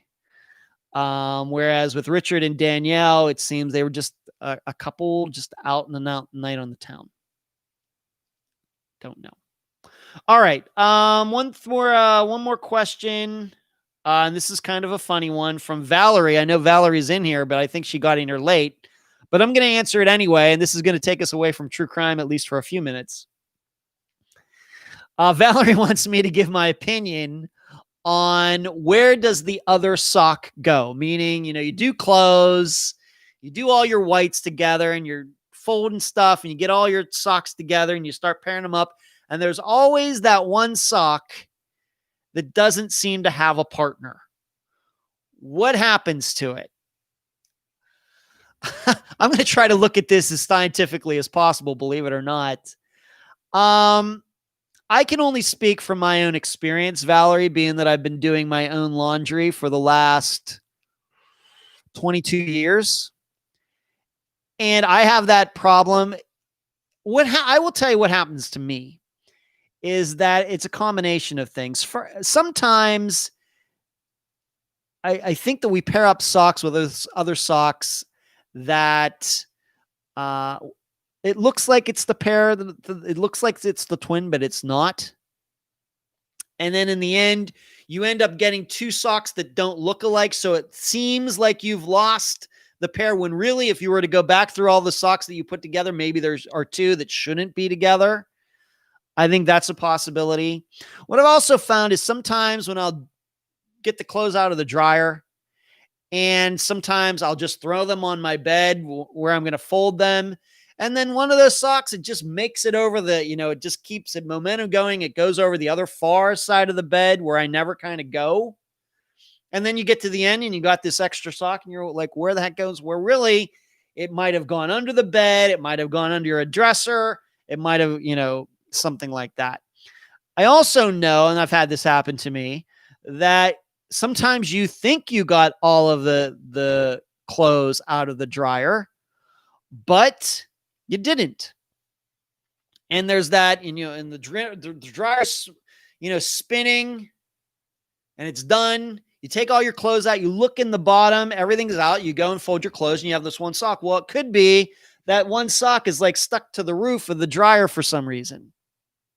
And you don't even realize it. You're like, well, I don't know what happened to it. And then suddenly that sock pops up later, like a white sock mixed in with all your colors. So, Valerie, I think there's a lot of different possibilities. Of course, we can't rule out, for some of you have pets. We know how some pets just go crazy over socks. I don't have any pets, so I can never use that reasoning, but I think you have to throw that in there as well. So I think that I've tried to analyze it as well as I can. Eric, missing socks even get some love here. Yeah. If somebody's going to ask it, if it's a decent question and it's PG, I'll answer it. I think it's kind of funny. Carrie, or take your dryer apart. I found lots of adventurous socks that way too. Carrie, I'm not a dryer expert, but I'm guessing that can happen on certain types of dryers. Don't know.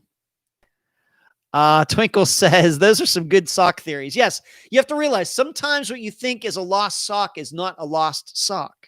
As I stated, sometimes, I know what I do is that, you throw all the whites on the bed and you start folding the towels and t-shirts or whatever. And what I do is I put the socks over in their own pile and then I figure I'll pair them together when I'm done at the end.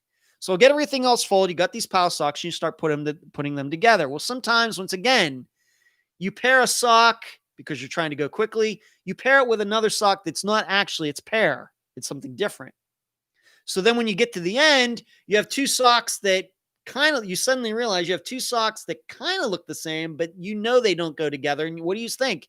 You don't think to all the socks that you just paired together because you think you did those perfectly. What you think by holding those two socks, oh, there must be two socks somewhere else. I must have left them in the dryer. They went under the bed, when really they're right in front of you the whole time. It's you that made the mistake. So there you go. Cherie says she found $120 in a dryer once. That's pretty nice. Delane says that only happens with men's socks. Ed, girls have different designs of socks. Well, I wouldn't know anything about girls' socks. Karen says, no, the odd sock ends up on your neighbor. Well, that sounds pretty saucy, Karen. A sock would never leave its mate.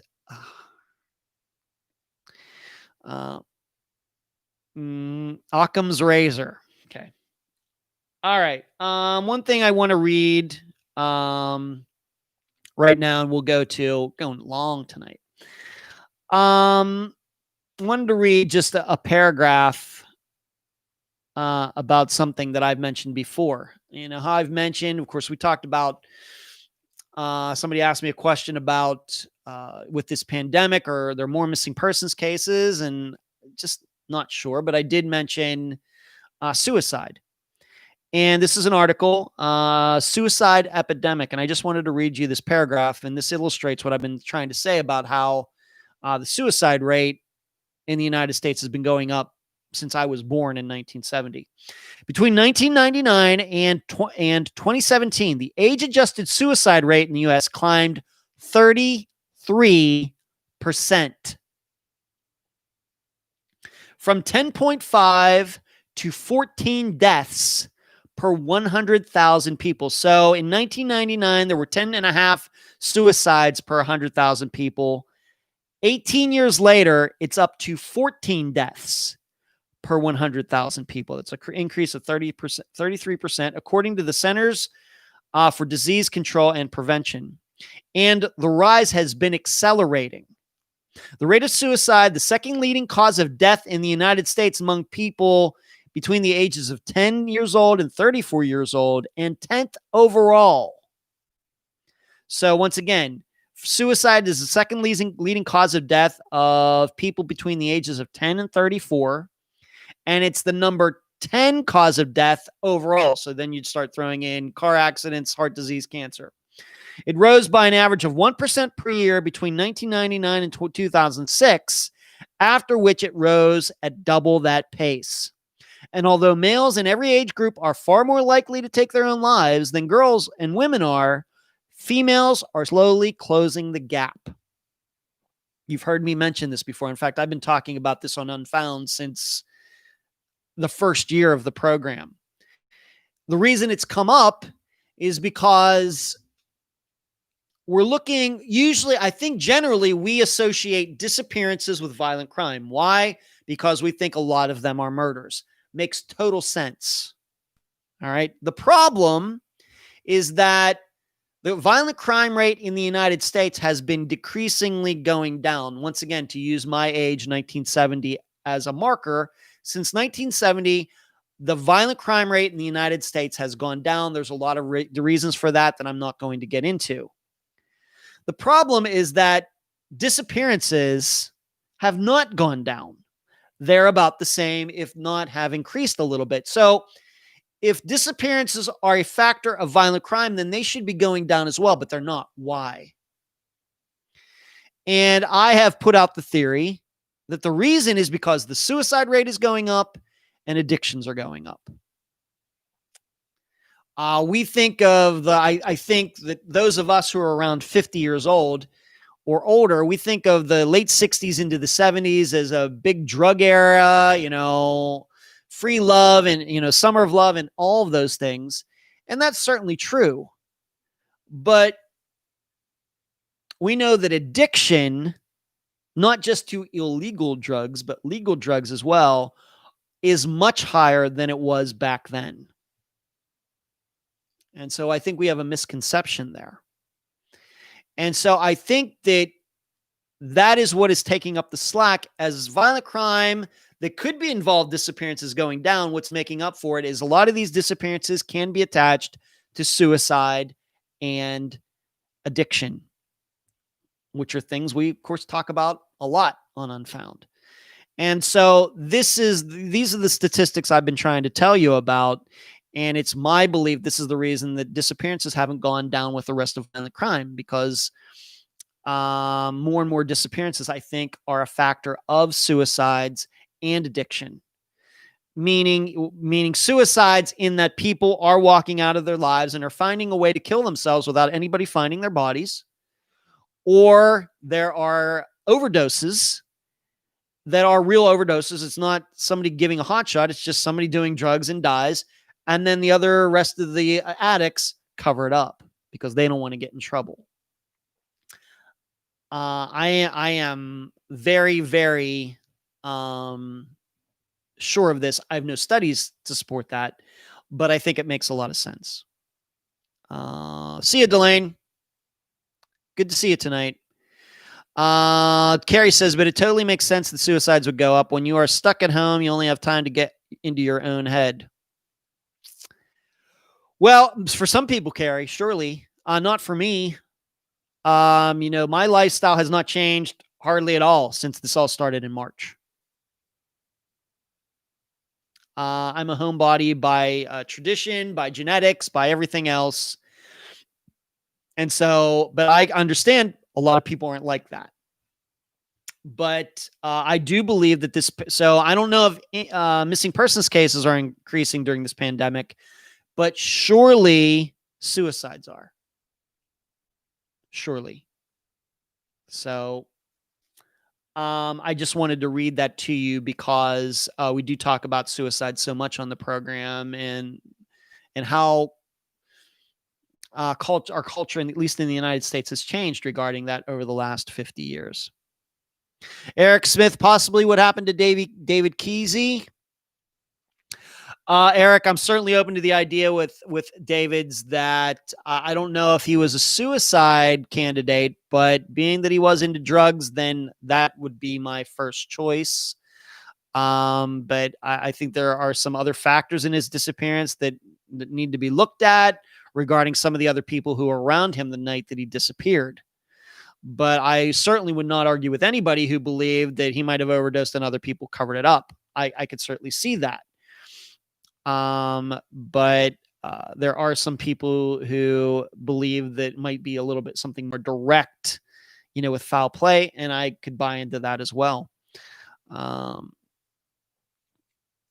Twinkle says, hermits like us don't suffer from being at home. I certainly do not, but I can certainly say if I was at home and I was stuck with somebody I didn't like, if I was in a relationship with somebody who maybe I was thinking of getting out of the relationship before this started and we're living together and then this happens, then it might not be as easy to be stuck at home. And as much as I love my dad, he's a great guy. I can tell you that if I was stuck at home with him for a few months, then who knows what might happen. But me alone by myself, no problem. All right. This Friday, we are going to be doing update episode number 6, if you can believe it. I remember the first one going back to the summer 2018. Lots of updates. I think almost 30.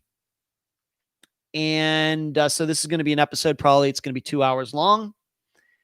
And some of the updates, many of you who watch this program every week know what they're going to be. For example, Chris Turner, for example, Esther Westenbarger, for example, Christopher Hyde, but then probably are going to be some that are a surprise. But the reason I do these update episodes is because a lot of people don't watch this show. They should, but they don't, and that's fine. But I just want to make sure that everybody is getting to hear about these updates instead of just some people hearing about these updates. So that's why I do the update episodes. And as I always say, that is not to infer that Unfound has anything to do with any of the updates. I'm just reporting the news. That's all I'm doing. So that's going to be this Friday, the 6th update episode. I do one every 4 months. After this Friday, the next one will be at the end of this year, the last Friday of December.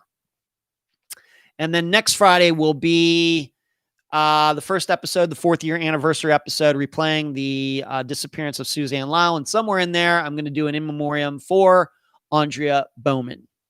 That's what you can look forward to. So I'm done.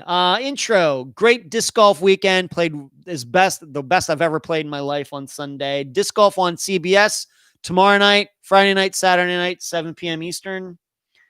Jennifer Casper Ross poll, Tom Brown. Also talked about Missy Beavers. Talked about Chris Turner, Sydney Sutherland, Suzanne Morphew. Map videos, Unfound Roundtable, Jacob Paddock Weeks.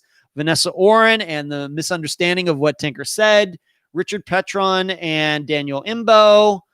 Talked to you a little bit about suicide epidemic in the United States, took a bunch of questions, and told you what Friday's episode is going to be, an update episode. I'm done. Longest live show ever, I think. And your Cole's notes recapping. Love it. Love it longer. Interviews too. Well, thank you, Karen. That's very kind. Thank you. Have a great night. Everybody stay safe out there.